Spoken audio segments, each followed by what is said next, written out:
Sinais da vinda do Senhor.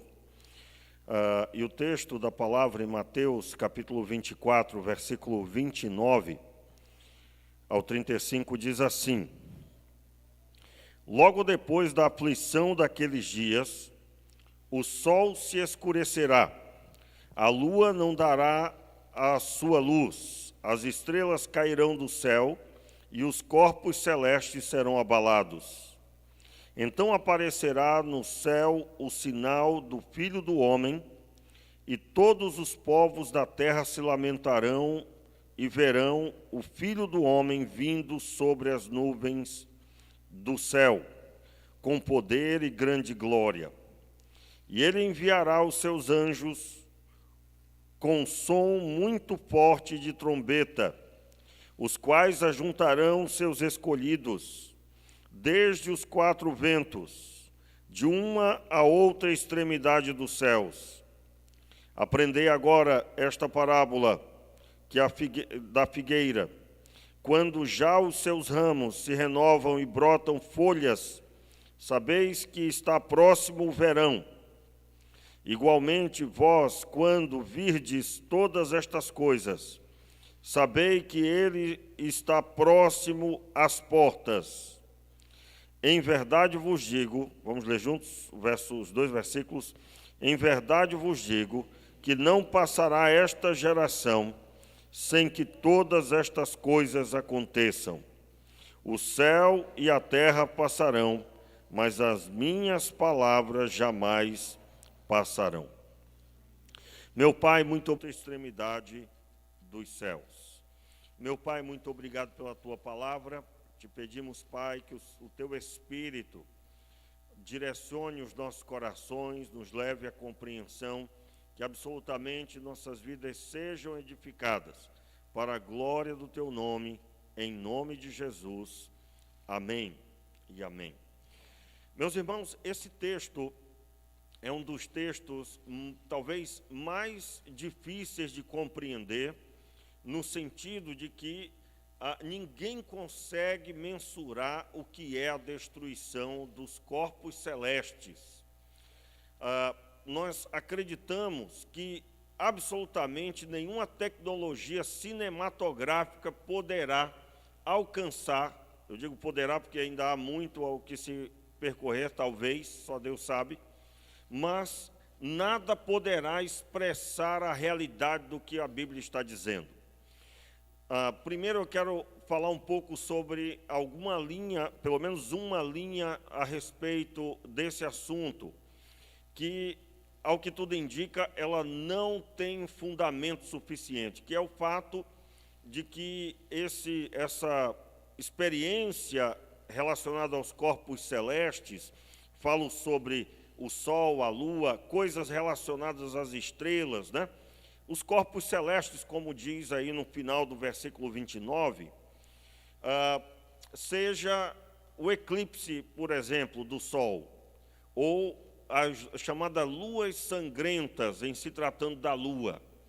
Você vai encontrar o registro histórico de vários eclipses e também um reflexo sobre a Lua. Você sabe que a Lua, quando nós temos, por exemplo, lua cheia, aquilo, na verdade, é a luz do sol que bate sobre ela e você está vendo ela iluminada pelo sol. A base é o sol. Aliás, o sol, você vai encontrar na história, por exemplo, vários povos que idolatraram o sol por causa desse potencial dele como a maior estrela mais próxima da Terra, e que tem uma iluminação tão potente que pode refletir até mesmo no segundo maior corpo celeste, no caso aí, a Lua.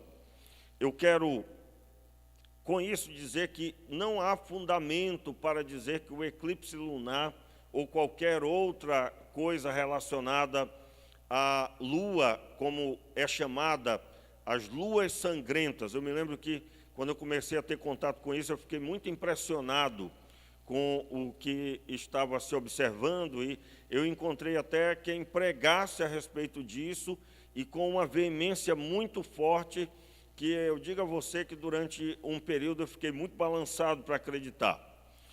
Porém, todos os textos bíblicos, eles vão apontar para uma catástrofe ou uma aparente catástrofe. Eu digo porque o sol se escurecer gera um problema geral.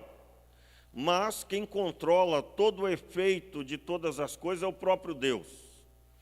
E pode acontecer algo semelhante ao que aconteceu com a sarça ardente. Quem lembra? Lá em Êxodo capítulo 3, você vai ver Moisés contemplando uma sarça, uma pequena árvore, que estava fumegando no fogo, mas não se consumia. É possível uma coisa dessa? É possível, irmãos?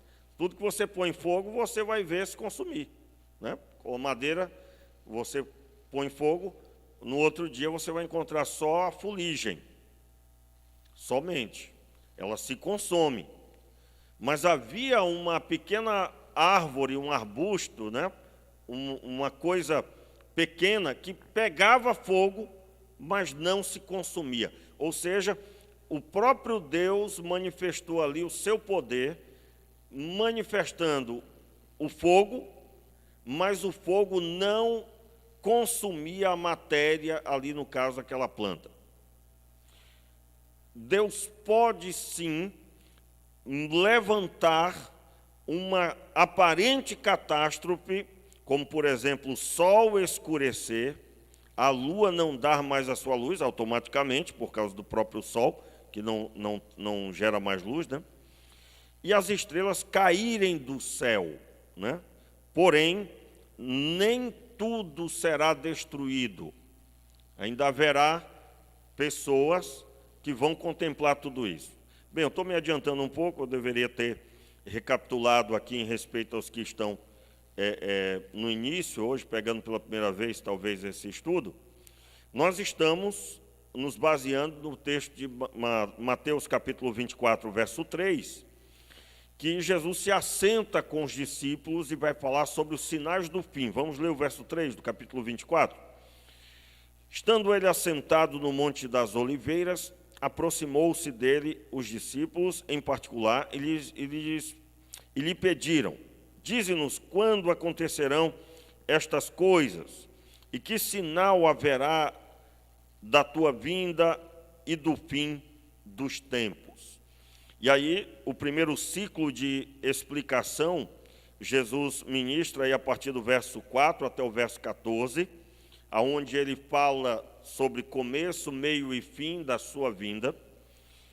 Depois, um outro ciclo de explicação, versículo 15 ao 28, aonde ele levanta outros sinais que também dão entendimento de que a história acontecerá, terá o seu começo, meio e fim com a sua vinda. E depois a última parte, que é essa que nós estamos vendo, versículo 29 até o verso 35.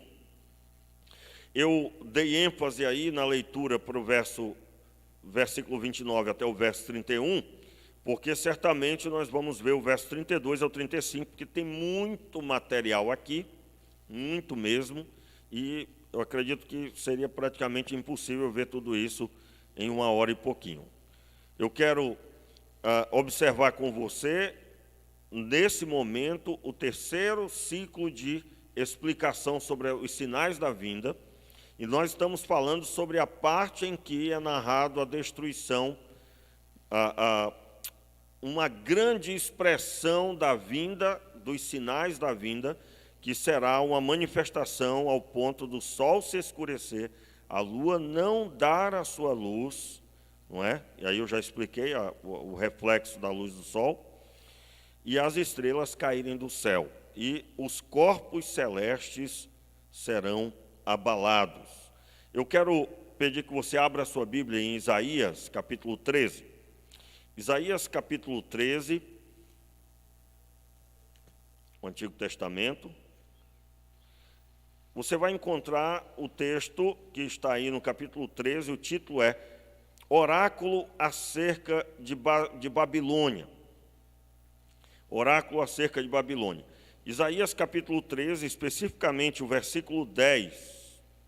Especificamente o versículo 10 diz assim: as estrelas dos céus e os astros não darão a sua luz, e o sol se escurecerá ao nascer, e a lua não fará resplandecer a sua luz. Aliás, Isaías até explica, aquilo que nós já sabemos. Irmãos, a Bíblia é uma riqueza, uma riqueza enorme.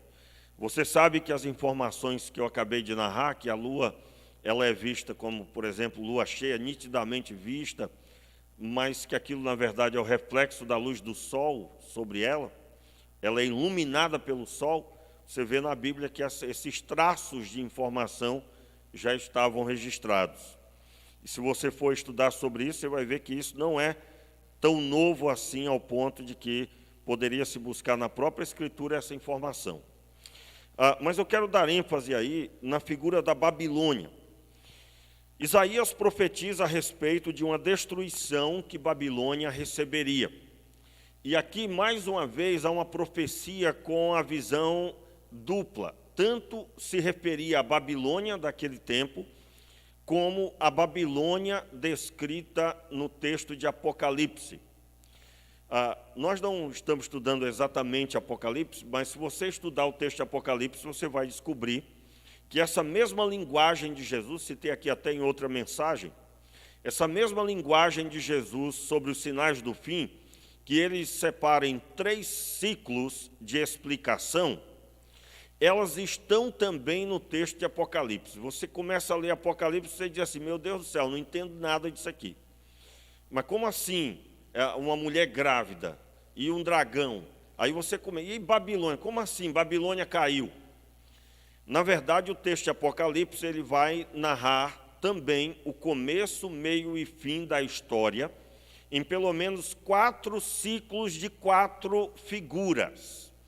E dentre esses 4 ciclos, em outras palavras, se você ler do começo ao fim sem se preocupar em estudar, você vai ficar com a sua cabeça rodando realmente. No sentido de que, sim, mas o que significa tudo isso? Mas se você parar para estudar, você vai descobrir essa linguagem de começo, meio e fim se repetindo por pelo menos 4 momentos do texto de Apocalipse. Por isso que você encontra nele essa mesma figura. Como assim? Haverá um momento em que ele vai falar sobre caiu Babilônia, mas ele começa falando que Babilônia era imponente.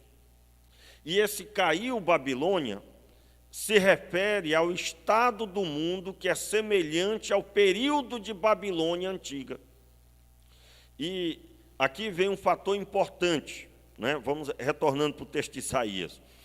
Isaías, ele narra Babilônia, todos nós sabemos, os novos decididos aí, certamente ainda não, mas Isaías, ele viveu num período em que Israel estava desobediente, pelo menos a maior parte do ministério de Isaías, Israel estava desobediente, Judá estava desobediente, e eles seriam levados para a Babilônia.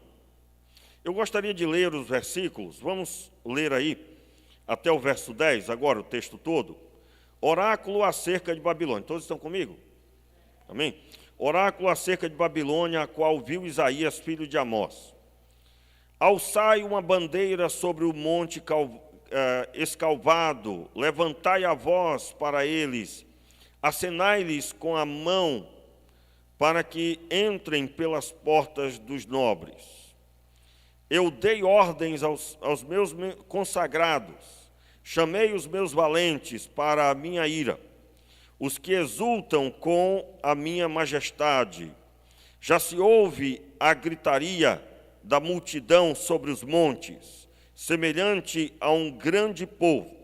A voz do rebuliço dos reinos e das nações já congregados. O Senhor dos Exércitos passa em revista o exército para a guerra. Já vem de uma terra distante, desde a extremidade do céu, o Senhor, e os instrumentos de sua indignação para destruir toda aquela terra. Para destruir toda aquela terra. Chorai, pois o dia do Senhor está perto. Virá do Todo-Poderoso como assolação, pelo que todas as mãos se debilitarão e o coração de todos os homens se desanimará. Ficarão assombrados e serão dominados por dores e ais. Esse ais aí é o ais de murmúrio mesmo. Se angustiarão como a parturiente, ou seja, aquela que está para dar à luz. Cada um se espantará com o seu próximo, e os seus rostos serão rostos flamejantes.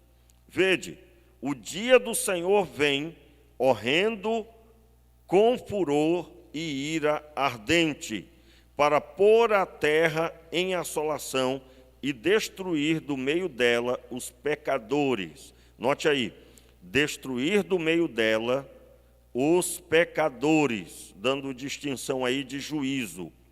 Não cita o justo, cita os pecadores serão destruídos.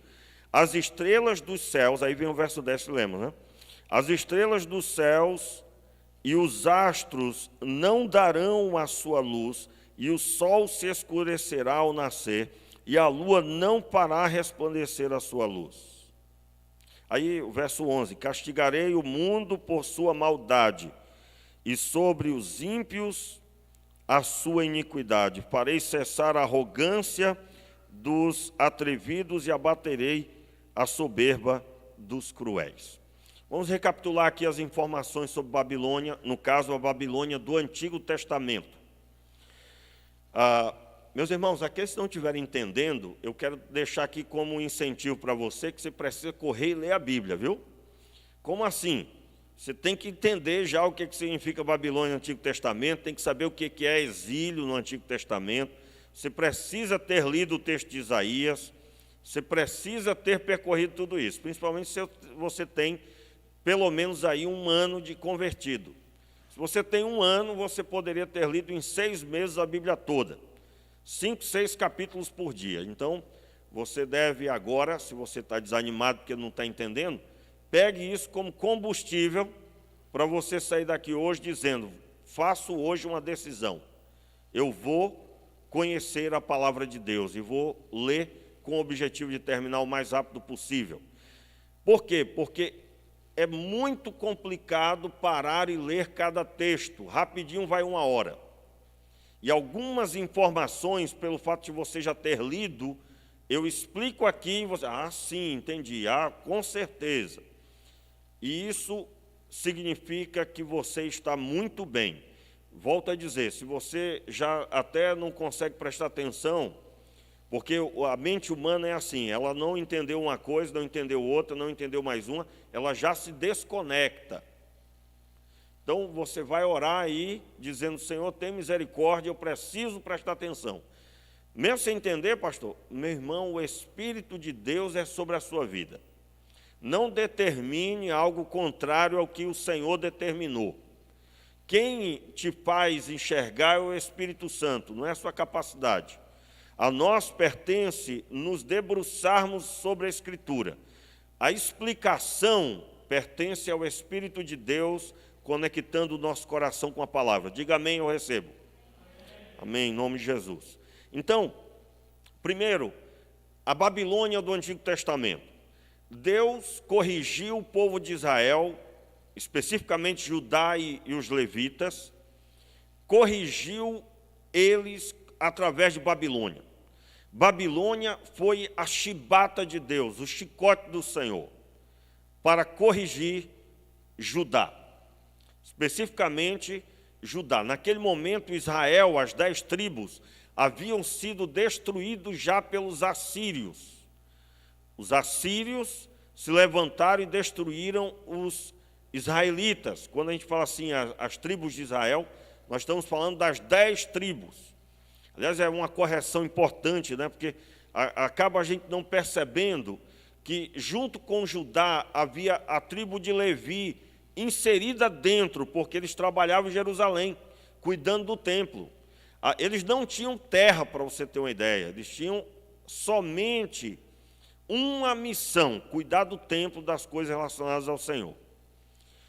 E o texto da palavra diz que Babilônia vem e, por causa da desobediência do rei Zedequias, ele quebra a muralha, entra, leva cativo o povo para a Babilônia.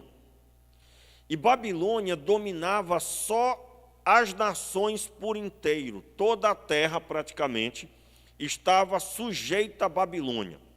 Babilônia adorava outros deuses, adorava todo tipo de deus sem imaginar. Claro, tinha aqueles que eram mais conhecidos, mas Babilônia é um significado de domínio das trevas, no Novo Testamento, principalmente no texto de Apocalipse. Como assim?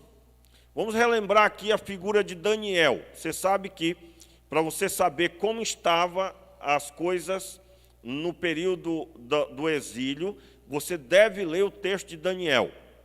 Daniel é um exilado. É um exilado. Você deve ler também o texto de Ezequiel.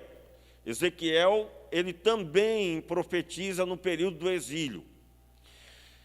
E quando você lê Daniel, por exemplo, você vai ver aquele episódio em que Daniel era fiel ao Senhor dentro de Babilônia, no ambiente de Babilônia. E ele era tão fiel ao Senhor, e Deus se agradava dele de tal forma que o livrou de forma extraordinária. Não só ele, mas também Mesaque, Sadraque e Abednego, na situação da fornalha de fogo ardente. Quando você contempla aquele ambiente, observe bem Daniel. Daniel, ele era fiel em tudo, ele liderava, ao que dá a entender os textos, e é claro, o estudo do texto, ele liderava todos os governadores que governavam sobre Babilônia. Aí, quando eu falo todos os governadores que lideravam sobre Babilônia, é que havia um sistema administrativo da riqueza de Babilônia. As nações que eram sujeitas a Babilônia pagavam tributo. Então havia muita coisa a administrar, muita coisa. E a Bíblia vai relatar pelo menos 99 administradores, pelo menos 99 administradores. E eram liderados por Daniel. O texto também vai dizer que esses homens queriam encontrar em Daniel alguma falha. Você vai estudar o texto, você vai descobrir no próprio texto que eles procuraram alguma falha em Daniel e não encontraram. E que falha era essa? Era uma falha administrativa. Você que repudia talvez aí um pouco o crente ser político e tal, Daniel era um político, só que não é um político nesse formato atual, né? Que a pessoa tem que ser escolhida para ser eleita. Ele era um político no sentido de que ele lidava com o dinheiro do reino. E ele governava, liderava administrativamente outros 99 líderes. E eles procuraram uma falha administrativa. Que falha era essa? Roubo. Procuraram roubo. Daniel não estava tendo algum enriquecimento lá pessoal. E não encontraram. E aí eles têm uma ideia. Vamos fazer um pedido ao rei. Ó rei, que durante um período X, ninguém faça nenhuma petição a nenhum Deus. Ninguém faça nenhuma petição, nenhuma oração a Deus algum. O rei então concorda. Por alguns motivos lá ele concorda, mas isso era uma armadilha para Daniel. Eles entendiam que a única forma de tirar Daniel do caminho, o texto dá a entender que essa perseguição se dá porque Daniel era honesto e ele requeria deles o quê? Honestidade. E a honestidade de Daniel incomodava quem sim queria pôr a mão no dinheiro. E eles, então, fazem com que o rei decida um decreto. Todo o decreto do reino, naquele período, era cumprido à risca. Se ele dissesse, todo homem assim será morto, todo homem, na característica que ele falou, será morto. Não tem história. E ele mesmo não poderia revogá-lo. Não poderia revogá-lo. E então, baixa-se o decreto e eles sabiam que Daniel orava 3 vezes ao dia. Provavelmente Daniel orava, a Bíblia não diz o horário, nem precisa, porque certamente ele, fora de Jerusalém, ele orava nos 3 horários do sacrifício. Muito forte isso, irmãos, isso é muito forte. Por quê? Era como que Daniel dizendo, eu não estou em Jerusalém, Jerusalém está destruída, mas no meu coração há um sacrifício ao Senhor sendo apresentado. E eu sei que esse horário foi o próprio Deus que determinou. Irmãos, para mim isso é muito forte. Por quê? Você vê que por 2 coisinhas a pessoa já diz, não vou mais orar não. Hein? Você vê às vezes a fé das pessoas tão fraca, irmãos, fraca demais. Você imagina se nós tivéssemos aí essa pessoa que por qualquer coisa diz que não vai mais orar, né? Não seria um Daniel. Ô Daniel, tu está fazendo o quê? Não, esse horário é o horário do sacrifício. Eu estou orando ao Senhor, declarando, eu sei que Deus vive. E aí eles sabiam disso. O texto mostra que ele orava voltado para Jerusalém. O que é que Daniel pedia? A restauração de Jerusalém. A restauração de Jerusalém. Irmãos, eu não consigo ficar sem ministrar os princípios. Eu não consigo. Tenho dificuldades, isso é uma dificuldade. Eu estou falando assim, mas eu creio que é um mover de Deus aqui para ministrar. Como é que deve ser até hoje? O nosso foco deve ser na restauração de todo o reino do Senhor.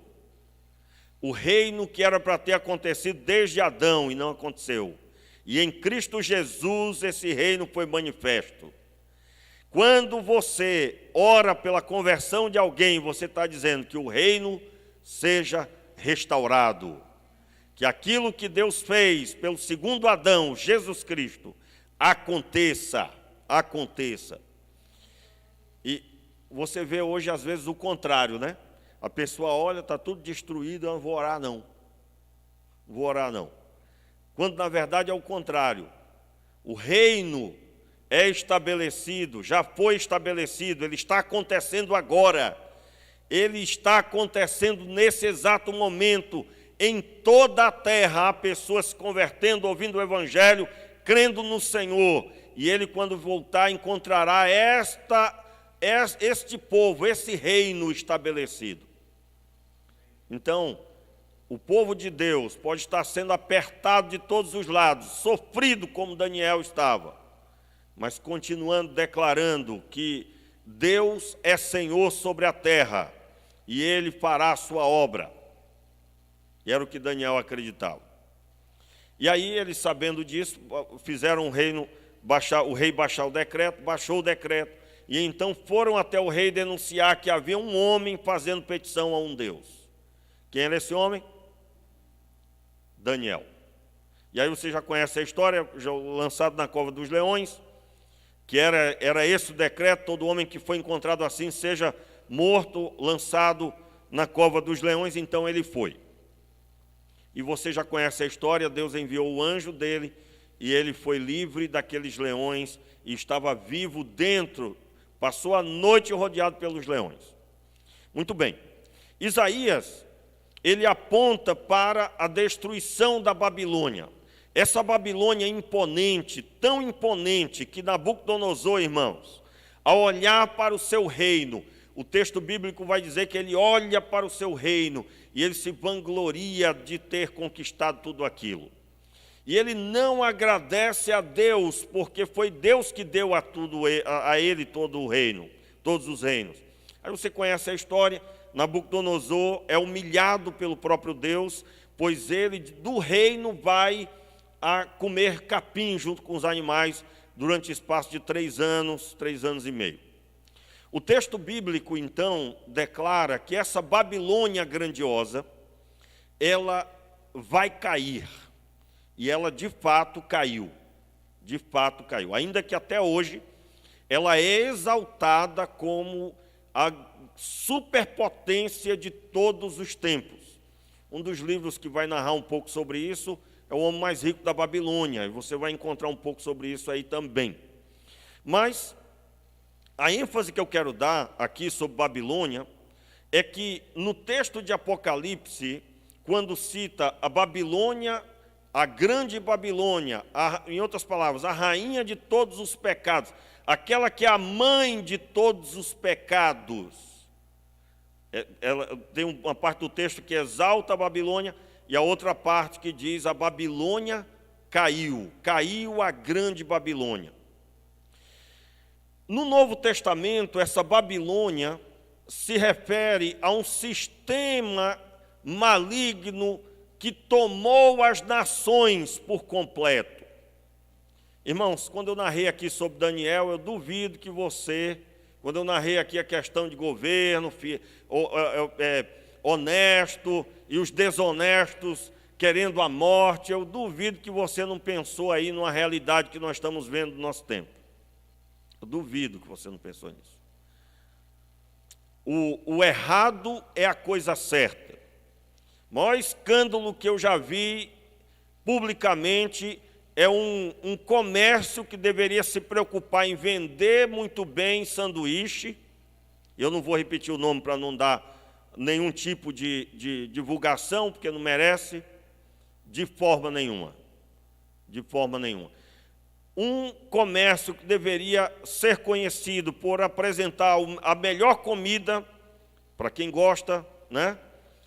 Apresentar o melhor atendimento e todo mundo querer ir para lá porque a comida é boa e o atendimento é muito bom. O que é um atendimento bom que ele se propõe nesse segmento? Atendimento rápido, atendimento satisfatório, pessoas que tratam bem, você come é atendido rápido com tudo que você pediu. Ao invés de se preocupar em ser os melhores nisso, resolveram agora se tornar uma instituição de educação sexual. Para pensar como o mundo está doido. É ou não é? Lembrando que doido aqui, porque nós sabemos o que é a lucidez. A lucidez é a visão de Deus. Diga amém, meu querido. A visão de Deus. O que criança, há pelo menos 30 anos, 20 anos, né? Não precisa tanto não. O que criança ia fazer na escola há pelo menos 20 anos atrás? Há 20 anos atrás, eu acho que está mais ou menos isso, só se falava em estudar. Hoje em dia não, a escola também tem que ser um lugar para ensinar sobre sexualidade, como se isso não fosse para tarefa dos pais, não é? É os pais que têm que lidar com isso, de forma sábia, adequada, conforme a idade. Você já sabe de tudo isso. Então, nós estamos percebendo que parece, quando você liga a TV, né? E eu creio que cada vez mais os crentes vão assistir menos TV. Eu fico mais na internet quando quero ver alguma coisa do que na programação que é posta na TV. Porque ela está quase sempre, para não dizer toda ela, impregnada de destruição. De destruição. Até os canais de filmes têm que ter lá alguém falando bem sobre a proposta sexual diferente da Bíblia. Tem que ter, irmãos, tem que ter. Os programas de TV, principalmente de TV paga, eles estão com cunho para ensinar contrário à Bíblia e destruir o formato de Deus, que é Adão e Eva têm seus filhos e são responsáveis por ele diante de Deus.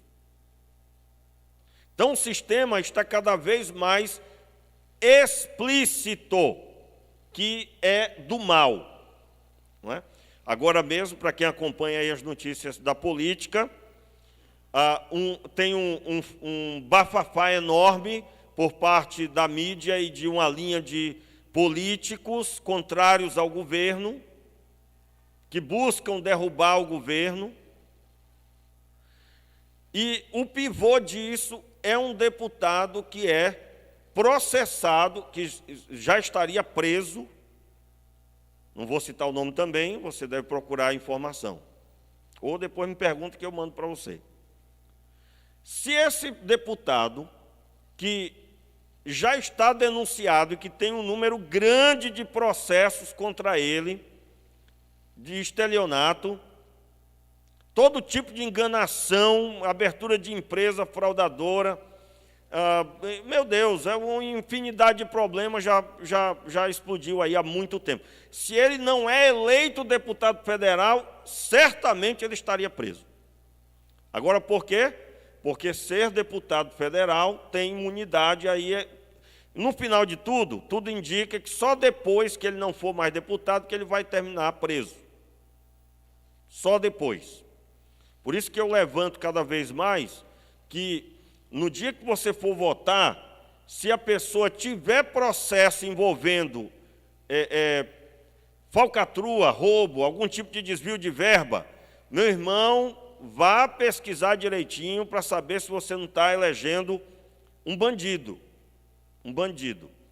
E aí, é claro, eu estou falando de forma geral, a justiça é que vai determinar se os fatos já provados por inúmeras pessoas, tem pelo menos aí mais de 100 pessoas, acredito, baseado na quantidade que eu não vi a numeração, mas é um número muito grande de pessoas que entraram com processo contra essa pessoa. E agora é essa pessoa que se tornou um porta-voz de denúncias contra o governo federal. E aqui, é claro, irmãos, eu estou falando da Bíblia, eu estou parafraseando com o nosso tempo, aonde pessoas que defendem coisas que nós sabemos que são bíblicas, como, por exemplo, a família, que é extremamente bíblica essa proposta, não importa quem seja o candidato, não importa. A questão não é o candidato ou o eleito. Eu não estou falando aqui, tanto é que eu não estou citando o nome de ninguém.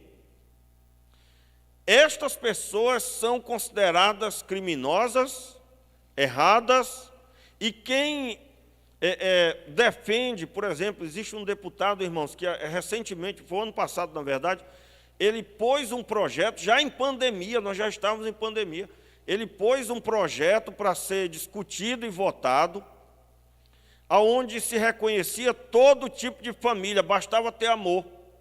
E aí, dentre essas famílias, estava legalizar casamento entre pessoas e animais.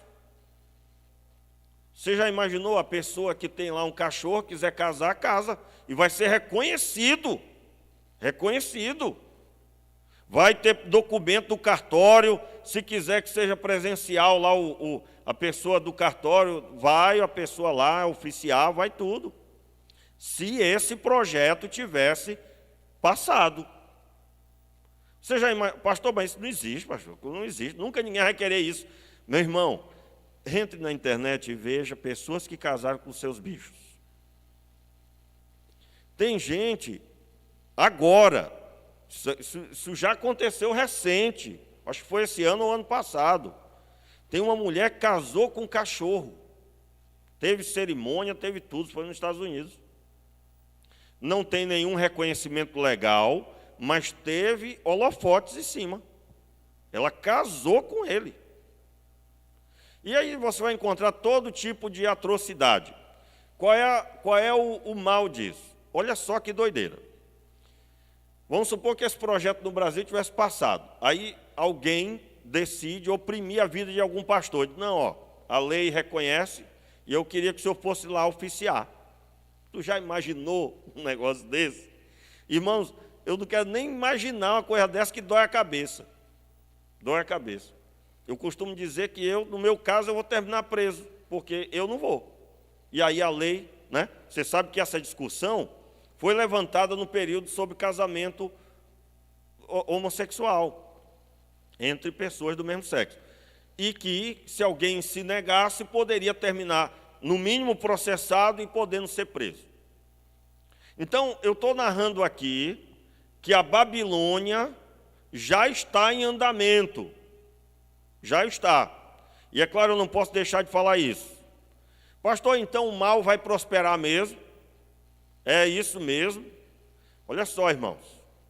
O mal pode até prosperar, porque biblicamente, como eu estou dizendo, eu estou orando a Deus para saber se nós vamos estudar o texto de Apocalipse. Se nós estudarmos o texto de Apocalipse, nós vamos ver esses 4 ciclos, nós vamos ver toda essa situação da grande Babilônia, a queda dela, as características dela. Eu estou só pincelando o assunto, porque tem a ver com o texto que nós estamos observando como sinais do fim. Por que haverá uma grande aflição? Porque essa Babilônia estará em pleno êxtase da sua força. Como eu disse, se biblicamente isso vai ter que acontecer, vai acontecer, porque o Senhor disse, só não podemos confundir que agora vamos nos conformar e participar disso. Os irmãos entenderam? E participar disso. Como assim? Você pode se posicionar sempre a favor do que a Bíblia diz. Você não vai cruzar os braços dizendo, não, mas isso aí está determinado. Está determinado, vai ter que acontecer. Não é por aí, não. Vai acontecer sem o seu apoio. Sem o seu apoio. Aliás, irmãos, não poderia deixar de falar isso. Aquela história assim, no período dos votos, eu gosto de falar isso no período que não tem questão de voto acontecendo. Aquela questão assim que a pessoa diz, no menos endemoniado, pastor, eu vou votar. Eu digo, não, irmão, se está endemoniado, não tem como. Não tem como. Faz isso não. Não, pastor, até fiquei feliz que uma vez uma pessoa me falou isso, já mudou a visão de pastor, inclusive naquele tempo eu falei isso para o senhor, eu me arrependo disso já. E eu fiquei feliz com o que eu ouvi. Nós temos um número grande de pessoas que se esquivam da responsabilidade cidadã. Qual é a responsabilidade cidadã? Como que eu sei que tem uma pessoa que é denunciada em várias situações de propina, de tudo quanto é rolo, de roubo? Eu não vou votar nela, mas aí eu sei que tem um honesto e nem lá votar eu vou no dia. Os irmãos estão entendendo o que eu estou dizendo? Pode ser que essa pessoa que é honesta nem seja eleita realmente, mas pelo menos você tenha a consciência tranquila de que você votou em alguém que, no mínimo, tem o discurso, tem a aparência e tem as atitudes de honestidade. Então, você não participou do sistema. E se você se esquivou de ir até o local de votação e votado, você deixou de expressar que você é a favor do que é certo. Deixou de fazer isso. E como crente, nós temos um compromisso com aquilo que é correto e bom para a sociedade. Amém, queridos? Então, é esse ensino. Veja que eu não citei nome de ninguém, nem partido de ninguém. Aqui não tem essa bandeira porque nós estamos ministrando a palavra de Deus. E assim nós devemos ter o nosso posicionamento. Então, o Senhor Jesus, o Senhor Deus, estava usando o profeta Isaías, declarando algo sobre a Babilônia que iria cair. E ele aponta também para esse acontecimento futuro, que é descrito no texto de Apocalipse, e eu estou narrando isso porque é citado Babilônia e também a questão do sol não dar a sua luz e a lua não refletir a luz do sol. Ok? Voltando para o texto de Mateus, aliás, desculpe, irmãos, é Ezequiel 32, por gentileza. Ezequiel, capítulo 32. Ezequiel 32, o versículo é o versículo 7. Diz assim: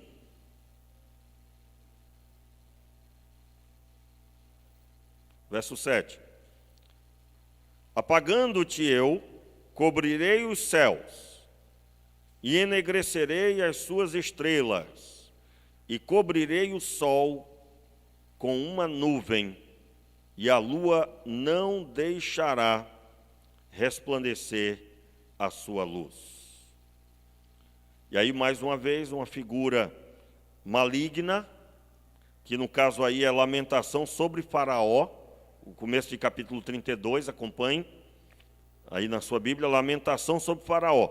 E aí, mais uma vez, o Senhor fala na terra sobre a queda de alguém maligno, Não vou entrar em detalhes aqui sobre o faraó, mas é Egito, né?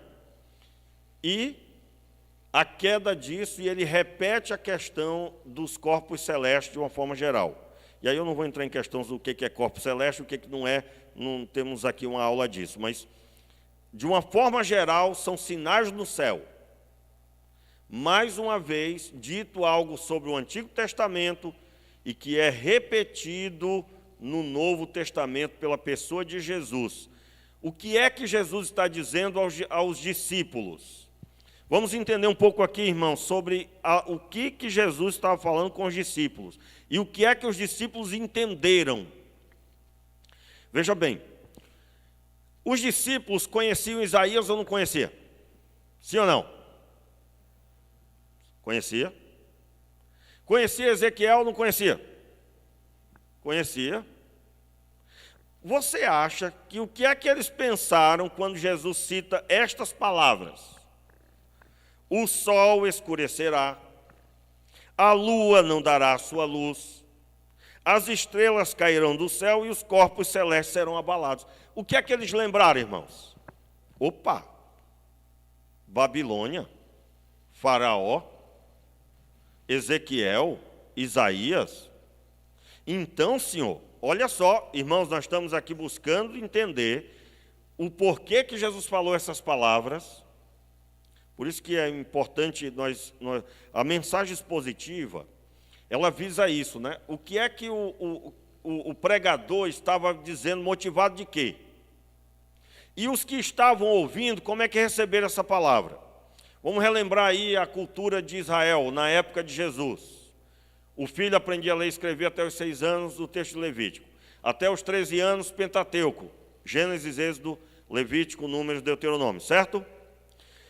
Aqueles que queriam estudar um pouco mais, estudavam continuavam depois a escola rabínica, dos 13, 14 até o final. Aliás, irmãos, é até bom saber aí por que esse estudo era até os 13 anos, o Pentateuco, porque ali você tem a linguagem, o ensino da moral, da ética, que todo ser humano tem que ter. Como é a sua moral, a sua visão da moral e da ética, e quanto a obedecer a Deus e agradá-lo, está tudo na lei. Por que era até os 13 anos? Porque para aqueles mais adiantados no conhecimento da palavra, os filhos, mais maduros, aos 12 eles eram emancipados como alguém que agora pode ter mais liberdade de ir e vir. Você vai ver lá sobre Jesus, Jesus está submisso a José e Maria. Ele, desde pequenino, até os 12, aos 12 é levado a Jerusalém, provando que Jesus era mais maduro do que a maioria. Não foi aos 13 que ele foi emancipado, foi aos 12. Por que era aos 13? Porque o ensino, na época de Jesus, visava alcançar aqueles mais atrasados, que ainda não têm uma maturidade aos 12. Mas aos 13, todo pai deveria levar o seu filho a Jerusalém e fazer, diante do Senhor, aquela responsabilização de sua própria vida, onde ele seria agora tratado não mais como uma criança que deveria estar sempre acompanhado de um adulto. E aí o texto mostra que Jesus vai, após aquela cerimônia, ele some de perto de José e Maria. Lembra disso? E ele foi encontrado aonde? 2 dias depois? No templo. Eu costumo dizer, irmãos, você já me ouviu dizer isso algumas vezes, que o problema hoje é que quando você solta o garoto aos 18, poucos vão ao templo. Por quê? Porque nem os pais tiveram essa estrutura de aprendizado. Você pergunta aí, me fala aí qual é o objetivo de Êxodo. O pai está arriscado de coçar a cabeça, com todo respeito a você que sabe. Eu estou falando de conhecimento de causa, não é história não. Irmãos, o número de pais que os filhos estão afastados, ou que se afastaram, ou que se desviaram mesmo, ou até morreram. E eu perguntei, na hora do aconselhamento, você ensinou seu filho, lia a Bíblia com ele, no crescimento dele, você lia a Bíblia, tinha a visão de ler a Bíblia toda? Pessoa, irmãos, eu não encontrei, tenho 2 exceções, eu acho, se eu não me engano. Uma exceção, que fazia isso. O restante, todo mundo dizia para mim, pastor, como assim? Como assim? Aí é o momento que eu vou relatar isso tudo. Aí a pessoa fica olhando para mim, pastor, eu nunca tive conhecimento de que fazer isso. Será que nenhum pastor ensinou sobre isso? Ensinou, irmãos. Ensinou. Aí eu explico para você por que isso é assim. Porque nós estamos, muitas vezes, entramos aqui com um véu no rosto. Mas não é o véu lá de Moisés, não. É uma cobertura espiritual que impede você de ouvir. Uma das coisas que mais atrapalha uma pessoa a ouvir. O pastor não me viu e não falou comigo. Aí a pessoa está chateada com o pastor. Aí você acha que essa pessoa, se sentar aqui, ela vai ouvir o pai, que maravilha, que mensagem. Ela está ali, cheia de dodói. Aí ela já está trancada para ouvir o pregador. Outro fator que impede, se lá na hora de almoçar, jantar lá na sua casa, o assunto é o pastor e negativamente, Deus abençoe, que não seja assim, como que você acha que seus filhos vão ouvir a pregação do pastor? Irmãos, é incrível como pessoas, no decorrer da minha caminhada, são mais de 25 anos, na fé, é incrível como filhos firmes são filhos que respeitam a autoridade pastoral. E filhos que têm dificuldade são filhos que não viram seus pais respeitarem o pastor. Agora, por quê? Os filhos entendem que o pastor não presta. Ele pode não ter problema moral, mas ele não é um bom pastor. Então, como é que o filho vai ouvir? E aí eu estou falando de uma forma geral. Claro. Meus irmãos, o caso é sério. Entenda. O filho chega um momento que ele terá mais autoridade agora para ir e vir. E quando você solta, você está arriscado ter um susto. E a explicação é porque na época de Jesus havia compromisso com o ensino. E aí eu estou recapitulando isso para fazer você entender. Os discípulos sabiam o que Isaías pregou. Você já parou para se perguntar, irmãos, talvez essa seja a parte mais forte aqui do estudo hoje. Você já parou para pensar por que Jesus explicava sem ser do jeito que se explica hoje? Rapaz, devia ter falado isso mais vezes, mas só agora eu consigo enxergar dessa forma também. Como é que Jesus pregaria com o povo de hoje? Nesse momento aqui, Jesus teria que ter dito, já que o povo nunca leu Isaías. Um exemplo. Na plateia tem um grupo que nunca leu Isaías. Então Jesus pararia aqui e disse, isso que eu acabei de falar é conforme disse Isaías. No mínimo ele falaria isso. No mínimo. Ou seja, nós precisaríamos ter, para ter uma Bíblia, eu precisaria, para carregar a Bíblia toda, se fosse toda ela desse jeito, eu precisaria talvez de um carrinho com 2 rodinhas. Os irmãos estão entendendo, irmãos? Porque se você for escrever só o que eu disse aqui, explicando porque hoje nós pregamos nas nossas igrejas, e é em todo lugar assim, sabendo que na plateia tem gente que está começando agora, e tem gente que já está a longa caminhada, graças a Deus. Jesus está falando com os 12 aqui. Eles não precisavam abrir o texto de Isaías. Aliás, irmãos, tem alguns fatores muito importantes sobre isso. Muito importantes sobre isso.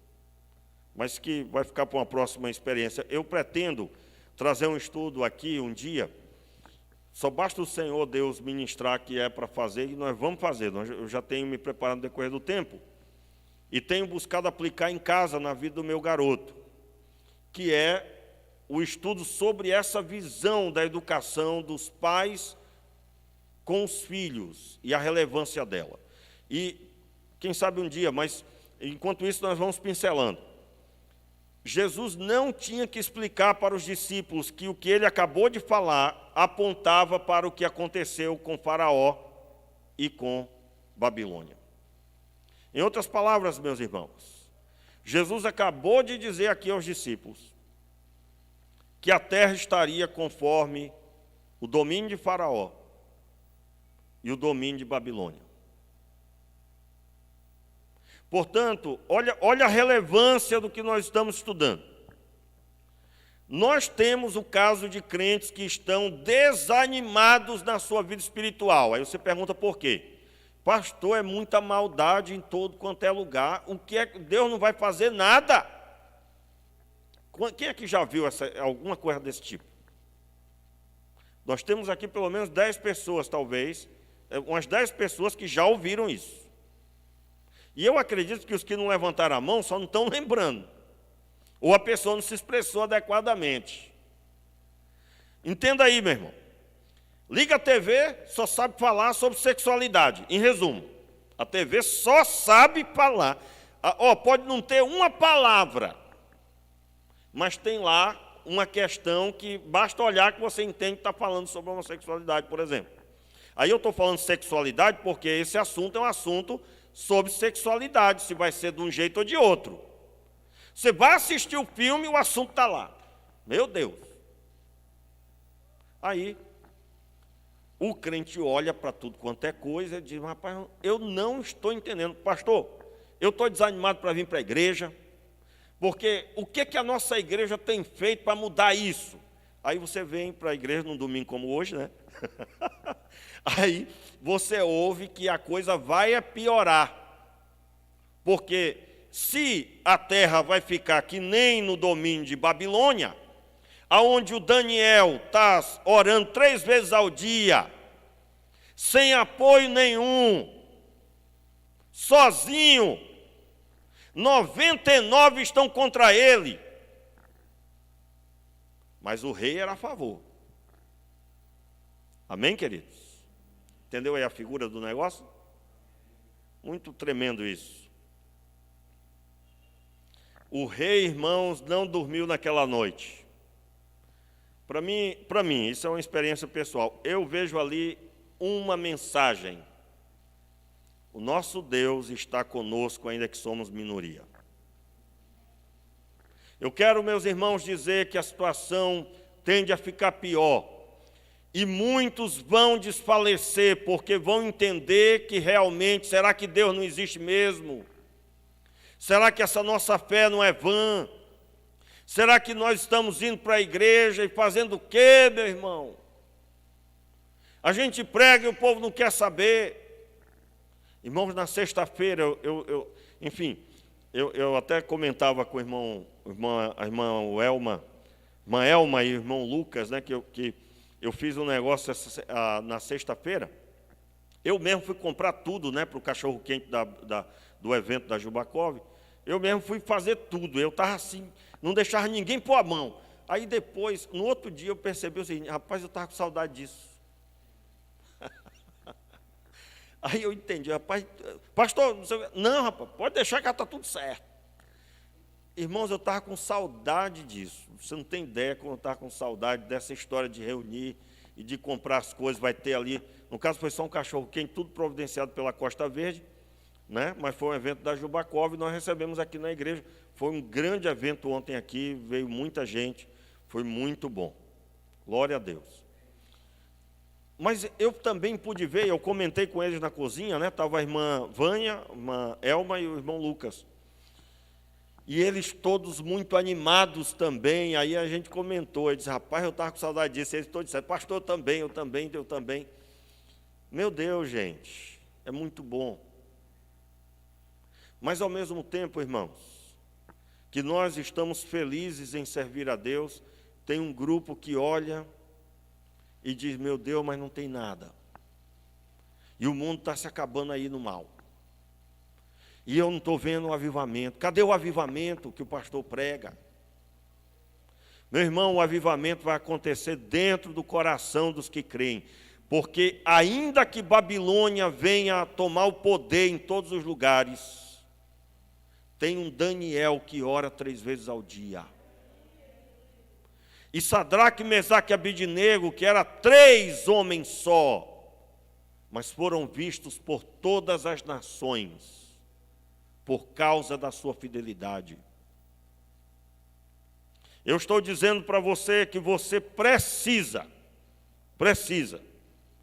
compreender que a tendência antes da vinda de Jesus é piorar, sem a nossa ajuda, porque nós vamos fazer o que Jesus mandou, pregar o Evangelho, ganhar pessoas para Deus em nome de Jesus, e isso vai acontecer simultaneamente, porque o que acontece no coração é uma tremenda revolução abençoada, que é o Evangelho de Deus, que põe ordem na casa do coração de cada um. E isso nem sempre é visto, mas está acontecendo. E quem está conectado com Deus, quem tem o Espírito Santo, sabe muito bem o que isso vai acontecer. Os discípulos, irmãos, sabiam muito bem sobre esses assuntos. E aí, é claro, não poderia deixar de citar, eu não vou ler, mas é o texto de Joel 2, verso 10, Joel 2, verso 31, capítulo 3, verso 4, capítulo 4, verso 15, que citam a mesma situação sobre esse abalo nos corpos celestes de uma forma geral. E aí diz o verso 30, então aparecerá no céu o sinal do Filho do Homem, todos os povos da terra se lamentarão e verão o Filho do Homem vindo sobre as nuvens do céu com poder e grande glória. Em resumo, irmãos, ao que dá a entender a Bíblia, haverá toda essa manifestação de destruição nos corpos celestes. E é o começo para o aparecimento da nova terra e o novo céu. E a determinação de que haverá uma troca, dá-se a entender que isso será mudado, transformado, até porque o que o sol faz, não existirá mais na nova terra, porque será o Senhor que resplandecerá, a luz será o Senhor. Por isso que o sol se desfará, as coisas vão ser abaladas, o novo céu e a nova terra aparecerão, e a terra antiga já não existe mais, conforme o texto de Apocalipse. Eu quero encerrar lendo Lucas capítulo 21, Lucas 21, versículo 25 ao 28, por gentileza. Pode colocar aí no telão, se você quiser pode acompanhar. Lucas 21, versículo 25 ao 28. Diz assim, haverá sinal no sol, vamos ver a linguagem de Lucas. Haverá sinal no sol, na lua e nas estrelas. Sobre a terra, angústia entre as nações e perplexidade por causa do bramido do mar e das ondas. O mar e ondas aqui é literalmente mar e ondas. Haverá uma catástrofe, um ambiente louco. Verso 26, haverá pessoas que desmaiarão de terror e pela expectativa das coisas que sobrevirão ao mundo, pois os poderes dos céus serão abalados. Então virão o Filho do Homem vindo numa nuvem, com poder e grande glória. Ora, quando estas coisas começarem a acontecer, levantem-se e fiquem de cabeça erguida, porque a redenção de vocês se aproxima. Forte, né? Agora, como que vai ser, pastor? Primeiro vai se desfazer tudo isso, o sol vai escurecer, a lua não vai dar a luz, aí Jesus vai aparecer? Ao que dá a entender a Escritura, sim. E em alguns momentos, há um entendimento parecido, mas que deixa claro que haverá um sinal, um acontecimento que vai causar grande temor, grande pavor na terra. Muito bem. O versículo, o capítulo, 2 Pedro, capítulo 3, abre aí a sua Bíblia. Na verdade, esse aqui é o texto final. Vamos lá. 2 Pedro 3, o versículo 10, diz assim. 2 Pedro 3, versículo 10. Porém, o dia do Senhor virá como um ladrão. Naquele dia os céus passarão com grande estrondo. Observaram? Vamos lá? Vamos ler juntos aí o verso 10. Porém, o dia do Senhor virá como um ladrão. Naquele dia os céus passarão com grande estrondo e os lamentos se desfarão pelo fogo. Também a terra e as obras que nela existem desaparecerão. Volto a dizer, esses sinais também anunciam mais tarde o aparecimento do novo céu e da nova terra. Por isso que não tem mais sentido algum a terra como ela é. Aí, irmãos, é muito importante essa observação. Nessa hora aqui, todo o pessoal que trabalhou pela preservação do mundo, pela preservação da natureza, não é que não temos que fazê-lo, é claro que tem que haver, sim, cuidado, mas quem luta por isso, principalmente quem encabeça isso no mundo, é um grande empresário americano, um dos homens mais ricos do mundo, que é conhecido como uma pessoa que só sobre, por exemplo, esse homem, eu não vou repetir o nome dele aqui, mas ele separou não sei quantos bilhões de dólares só para promover divulgação sobre o assunto relacionado à sexualidade deturpada. Ele literalmente tem uma ONG que defende o casamento com animais, um exemplo. Vai receber verba dele. Os movimentos pró-final da família, todo tipo de movimento, se for até ele pedir verba, recebe. E esse homem, inclusive, é do povo de Israel, irmãos, é nascido israelita. Só para mostrar que a gente às vezes tem a ideia de que foi de Israel, parece que todo mundo é santo, né? Parece que todo mundo é crente. Isso não existe, tem que ser convertido do mesmo jeito. E esse homem separou, não me lembro agora, eu não anotei na hora, mas esse homem separou este ano, isso é informação deste ano. Ele separou alguns bilhões para espalhar pelo mundo, injetando em todo tipo de movimento que defenda o fim da família. Em resumo, é bem mais complexo, eu estou resumindo.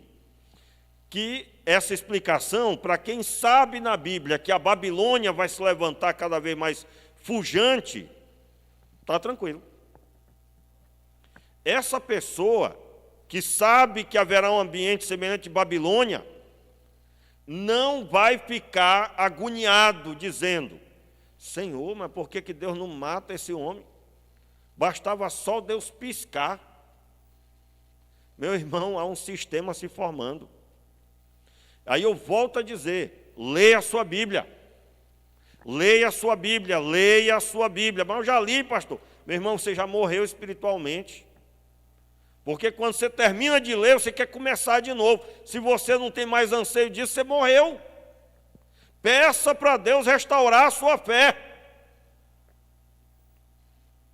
Porque assim como ninguém se casa, se a noiva não tiver anseio por viver junto, assim como o noivo não se casa com a noiva que queira viver com ele, Jesus não buscará quem não tem anseio por ele.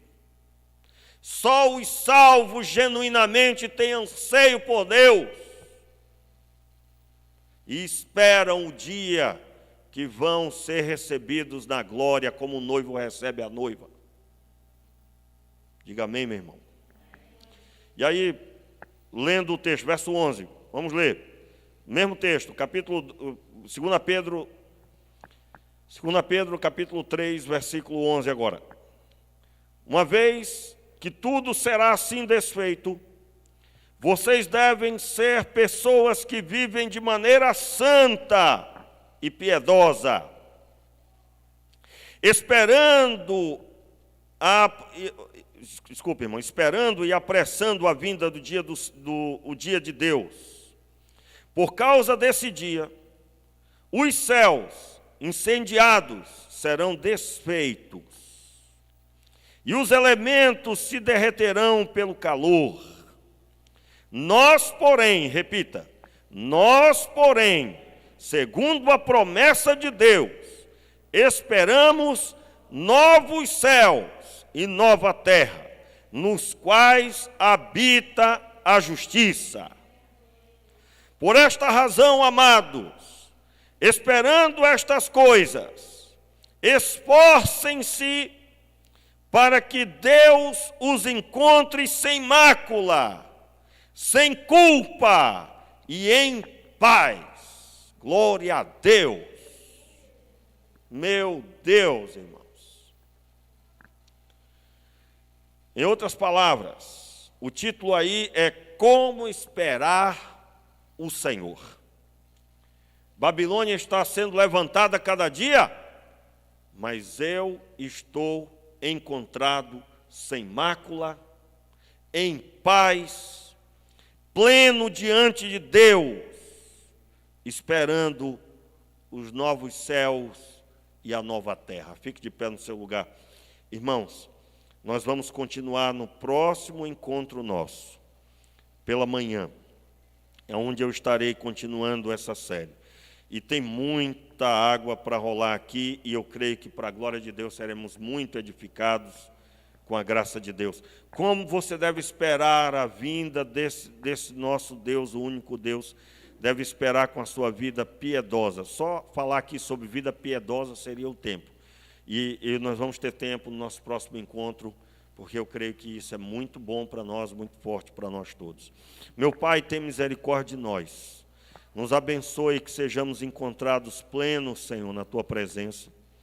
Nós te pedimos, tem misericórdia de nós, de forma que, como corpo de Cristo, sejamos encontrados prósperos, abençoados, espiritualmente prósperos, e que a nossa fé esteja pujante, fervorosa, estejamos animados em servir ao Senhor, não pelas circunstâncias na terra, mas pela presença do Senhor que a nós é destinada, e a nós foi garantida pelo Espírito Santo que habita em nós. Nós te pedimos, Pai, restabelece a fé desse meu irmão, que não consegue ler a palavra, que não consegue ter ânimo para buscar a Tua face. Nós te pedimos, Pai, restabelece essa pessoa que já não ora faz tempo, que já não tem prazer em vir à igreja, que talvez está em casa já morno ou frio completamente. Nós te pedimos, Pai, misericórdia.